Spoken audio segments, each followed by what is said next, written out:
السلام علیکم۔ تہجد کی نماز یہ ثبوت دیتی ہے کہ تمہیں اللہ سے اور اللہ کو تم سے محبت ہے۔ بہترین ہے وہ تمام راستے جو اللہ سے جوڑ دیے جاتے ہیں۔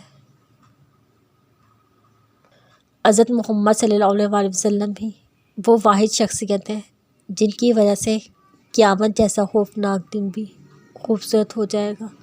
بھاگنا چھوڑ دو، ٹھہر جاؤ، دعا کرو اور انتظار کرو۔ بند دروازوں پر غم نہ کرو، کھلے دروازوں پر خوش ہو جاؤ۔ جو تمہیں چھوڑ گئے ان کو مت ڈھونڈو، جو تمہارے ساتھ رہے اس کو تلاش کرو۔ تم اس کے راستوں پر چل دو، تمہاری رضا تک کے راستے خود ہی بنتے چلے جائیں گے۔ لا حاصل چاہتے ہو تو حاصل پر راضی ہو جاؤ، پھر کیا ممکن اور کیا ناممکن سب تمہارا اور رب تمہارا۔ مایوس ہونا چھوڑ دیں، کیونکہ جو دروازے زمین والوں کی تدبیروں سے بند ہوتے ہیں ان سے بڑے دروازے آسمان والے کے فضل و کرم سے کھلتے ہیں۔ ایسا کچھ نہیں جو بے رب سے پوشیدہ ہو، اور ایسا کچھ بھی نہیں جو اس کے اختیار سے باہر ہو۔ انسان کو خدا تب یاد آتا ہے جب وہ درد کا مارا ہو، مرض کا مارا ہو یا پھر غرض کا مارا ہو۔ کچھ باتیں اللہ کے سوا کسی کو سمجھ نہیں آتی، کچھ دکھ اللہ کو سنانے والے ہوتے ہیں۔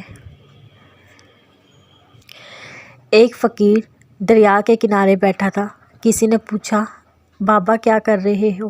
فقیر نے کہا، انتظار کر رہا ہوں کہ مکمل دریا بہہ جائے تو پھر پار کروں۔ اس آدمی نے کہا، کیسی بات کرتے ہو؟ مکمل پانی بہنے کے انتظار میں تم کبھی دریا پار نہیں کر پاؤ گے۔ فقیر نے کہا، یہی تو میں تم لوگوں کو سمجھانا چاہتا ہوں۔ تم لوگ جو ہمیشہ یہ کہتے رہتے ہو کہ ایک بار گھر کی ذمہ داریاں پوری ہو جائیں تو پھر نماز پڑھوں گا، حج کروں گا، خدمت کروں گا، جیسے دریا کا پانی ختم نہیں ہوگا۔ ہمیں اس پانی سے ہی پار جانے کا راستہ بنانا ہے۔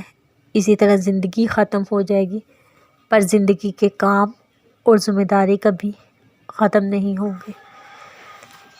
زندگی میں اگر آپ کے بہت قریبی عزیز بھی آپ کو دغا دے جائیں، آپ کے خلاف ہو جائیں، تب بھی اگر آپ صبر سے کام لیں، اللہ پاک پر کامل یقین رکھیں، اللہ پاک آپ کو وہ مقام عطا کرے گا۔